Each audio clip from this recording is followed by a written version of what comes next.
नमस्कार साथियों। Daily India current affair के सेशन में आपका स्वागत है। आज का सेशन रहेगा साथियों 28 जुलाई 2024 इंडिया करंट अफेयर्स का। इस सेशन के अंदर साथियों जितने महत्वपूर्ण प्रश्न बने हैं इंडिया करंट अफेयर्स के वो मैं आपके साथ शेयर करूंगा। साथ ही उन प्रश्नों से जुड़े हुए जो महत्वपूर्ण तथ्य आपसे पूछे जा सकते हैं उस पर भी जानकारी साझा करूंगा। मेरा प्रयास रहेगा साथियों कि ये 10 मिनट या 12 मिनट की क्लास हो। इसके अंदर जितने महत्वपूर्ण प्रश्न बने इंडिया करंट अफेयर्स के वो मैं आपके साथ शेयर करूँ। कम समय में क्वालिटी कंटेंट के लिए जुड़े रहिए इन फ्यूचर नोट से। और साथियों अगर कोई आप सुझाव देना चाहते हैं तो कमेंट बॉक्स में आप अपनी राय दे सकते हैं। पीडीएफ के लिए व्हाट्सएप टेलीग्राम और ऐप पर आप जुड़ सकते हैं। वहां पर आपको डेली साथियों इंडिया करंट अफेयर्स की पीडीएफ निःशुल्क मिलेगी। इसके अलावा ऐप में साथियों आपको डेली है जो बिहार हरियाणा उत्तर प्रदेश मध्य प्रदेश का करंट अफेयर्स भी है जो मिलेगा।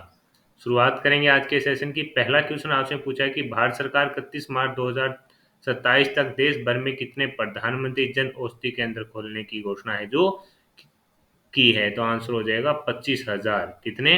25,000 साथियों प्रधानमंत्री जन औषधि केंद्र खोलने की घोषणा है जो भारत सरकार के द्वारा की गई है कि पूरे भारत के अंदर साथियों 31 मार्च 2027 तक है जो कितने प्रधानमंत्री जन औषधि केंद्र होंगे। तो 25,000 होंगे। ये सरकार ने एक साथियों लक्ष्य है जो रखा है और इस पर साथियों सरकार है जो कार्य करेगी। यानी इनका टारगेट है कि 25,000 प्रधानमंत्री जन औषधि केंद्र है पूरे भारत के अंदर 31 मार्च 2027 तक होने चाहिए। अगला क्वेश्चन साथियों आपसे पूछा है कि 2034 में ओलंपिक और पैरालंपिक शीतकालीन खेलों की मेजबानी कौन सा देश है करेगा। तो आंसर हो जाएगा यूएसए। मोस्ट इंपोर्टेंट है रहेगा कि 2034 में ओलंपिक और पैरालंपिक शीतकालीन खेलों की मेजबानी कौन सा देश करेगा। यूएसए। संयुक्त राज्य अमेरिका के यूटा राज्य में साल्ट लेक सिटी 2034 में शीतकालीन ओलंपिक और पैरालंपिक खेलों की है जो मेजबानी करेगा। यह निर्णय साथियों पेरिस में 142वीं आईओसी सत्र के दौरान आईओसी सदस्यों के द्वारा लिया गया। तो ये भी इम्पोर्टेंट है कि 142वीं आईओसी स्तर की जो मीटिंग है वो कहाँ पर हुई। तो आपका आंसर हो जाना चाहिए पेरिस के अंदर है जो साथियों ये मीटिंग है हुई है। इम्पोर्टेंट अपने आप में रहेगा कि 2034 में ओलंपिक और पैरालंपिक शीतकालीन खेलों की मेजबानी कौन सा देश करने जा रहा है। तो आंसर हो जाएगा यूएसए है जो साथियों इसके अंदर है मेजबानी करने जा रहा है। इम्पोर्टेंट ये रहेगा और आपसे पूछा भी जा सकता है। तबीयत थोड़ी खराब है साथियों। अगर आवाजें कम आ रही है तो एक दिन एडजस्ट कीजिएगा। अगला क्वेश्चन आपसे पूछा गया है साथियों कि आसियान के विदेश मंत्रियों की 57वीं बैठक है किस देश में आयोजित की गई। तो आंसर हो जाएगा लाओस। कहाँ पर है? लाओस के अंदर। आसियान के विदेश मंत्रियों की 57वीं जो बैठक है वो किस देश में आयोजित की गई। लाओस है। लाओस की राजधानी वियंतियाने में है जो साथियों इस बैठक का आयोजन किया गया। भारत के विदेश मंत्री जयशंकर प्रसाद ने इसके अंदर भाग लिया और उसके अंदर साथियों जितने भी जो आसियान देश हैं दक्षिणी पूर्वी एशिया जो देश है उनका जो संगठन है साथियों आसियान उसके अंदर है जो भारत और चीन के बीच जो लगातार साथियों सीमा का विवाद चल रहा है उसको कैसे कम किया जाए यानी दोनों देशों के बीच कैसे शांति स्थापित की जाए इस पर भी है जो साथियों है जो यहाँ पर है सभी देशों ने है जो चर्चा की। और भारत की ओर से किसने विदेश मंत्री कौन है? एस जयशंकर प्रसाद ने है जो इसके अंदर भाग लिया था।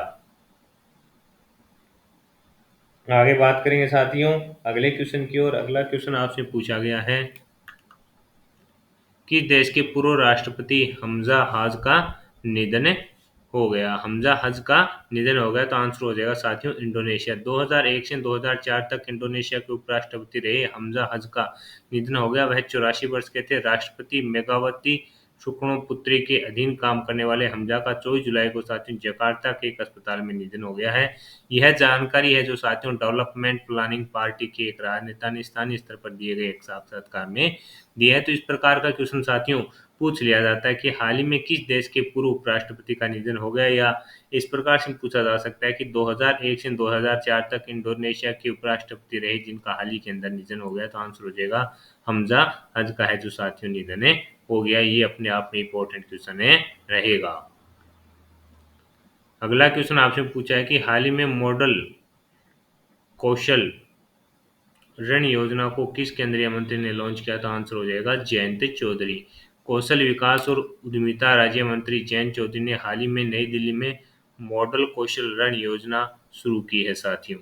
इस योजना का उद्देश्य देश के भविष्य के लिए तैयार कार्य बल को है जो सशक्त बनाना। इस योजना के तहत देश भर के 25,000 युवाओं को शिक्षा और कौशल उन्नयन के अवसर है जो प्रदान किए जाएंगे। ये भी क्वेश्चन इंपॉर्टेंट है कि मॉडल को हाल ही में मॉडल कौशल ऋण योजना को किस केंद्रीय मंत्री ने लॉन्च किया? था आंसर हो जाएगा जयंत चौधरी के द्वारा साथियों। और इसका उद्देश्य अगर आपसे पूछे तो इस योजना के तहत देश भर के 25,000 युवाओं को शिक्षा और कौशल उन्नयन के अवसर प्रदान किए जाएंगे। तो अपने आप में इम्पोर्टेंट है रहेगा। और फैक्ट टू फैक्ट साथियों ये क्वेश्चन आपसे पूछा जा सकता है। जयंत चौधरी कौन है? कौशल विकास और उद्यमिता राज्य मंत्री हैं। ये भी आपको याद रखना है। और इसकी शुरुआत कहाँ से? नई दिल्ली से है जो साथियों इस योजना की शुरुआतें की गई है।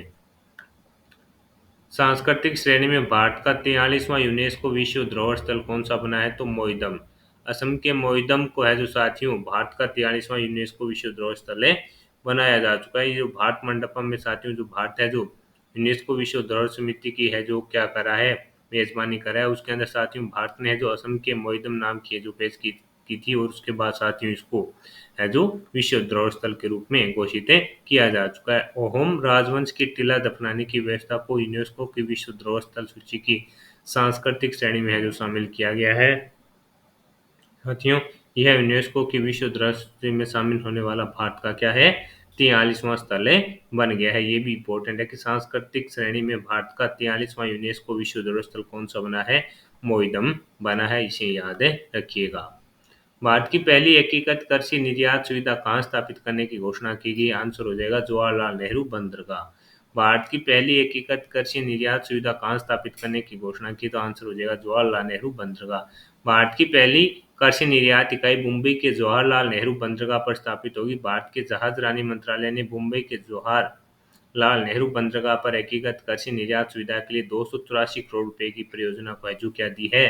मंजूरी इसके अंदर दी है। तो ये क्वेश्चन भी इंपॉर्टेंट है। इसके लिए अगर बजट पूछे आपसे कि इसके लिए जो बजट है वो कितना रहेगा तो 284 करोड़ का साथियों इसके लिए बजट है जो रहने वाला है। भारत की पहली एकीकृत कृषि निर्यात सुविधा कहाँ स्थापित करने की घोषणा हुई? आंसर हो जाएगा जवाहरलाल नेहरू बंदरगाह। इंपॉर्टेंट रहेगा। हाल ही में सुप्रीम कोर्ट ने किस पर कर लगाने का राज्य को विधायी अधिकार है जो दिया है? तो आंसर हो जाएगा खनिज और खनिज युक्त भूमि पर। ये क्वेश्चन इंपॉर्टेंट है और आपसे साथियों पूछा जा सकता है। यानी खनिज और खनिज युक्त जो भूमि है उस पर साथियों राज्य है जो अपना क्या बना सकेगा? कानून बना सकेगा। इस पर साथियों लगातार है जो चर्चा चल रही थी। और उसके लिए साथियों इस पर निर्णय देने के लिए है जो सुप्रीम कोर्ट के जो न्यायाधीश हैं उनकी 9 सदस्यों की कमेटी का गठन किया गया था, जिसकी अध्यक्षता डी वाई चंद्रचूड़ ने की थी। और उन सभी के अंदर है जो साथियों कुल मिलाकर है जो करीब 8 सदस्यों का फैसला तो है जो इसके पक्ष में आया था। लेकिन न्यायमूर्ति बीवी नागर रत्ना ने है जो असहमति जताते हुए कहा कि रॉयल्टी कर की प्रकृति की है और राज्य को इसे लगाने का कोई अधिकार नहीं है। यानी उन्होंने इसके खिलाफ है जो अपना पक्ष रखा था। लेकिन साथियों जो बहुमत होता है उसका जो साथियों जो निर्णय होता है वही आपको पता है कि वो आगे चल के है जो विधेयक बन जाता है। तो अपने आप में इम्पोर्टेंट क्वेश्चन ये रहने वाला है कि हाल ही में सुप्रीम कोर्ट ने किस पर कर लगाने का राज्य को विधायी अधिकार दिया है? तो खनिज और खनिज युक्त भूमि के लिए है जो साथियों राज्य सरकार कानून बना पाएगी। वर्ष 2024 में क्वाड देशों का वार्षिक नेतृत्व शिखर सम्मेलन किसकी मेजबानी में आयोजित किया जाएगा? तो भारत की मेजबानी में है जो साथियों क्या किया जाएगा? आयोजन किया जाएगा। क्वाड में भारत, ऑस्ट्रेलिया, यूएसए और जापान साथियों इसके अंदर आते हैं। इसका उद्देश्य अगर आपसे पूछे क्या है तो साथियों ये चारों मिलकर है जो चाहते हैं कि चीन है उसको काउंटर किया जाए। और 2024 के अंदर जो इनका जो शिखर सम्मेलन होगा उसकी मेजबानी है जो भारत करने जा रहा है। और 2023 की है जो साथियों किसके द्वारा? जापान ने है जो इसकी मेजबानी की थी। ये आप ही याद रखिएगा। अगला क्वेश्चन आपसे पूछा है कि भारत का 5वां सामुदायिक रेडियो स्टेशन अपना रेडियो 90.0 एफएम का उद्घाटन कहाँ हुआ? तो आंसर हो जाएगा आइजोल।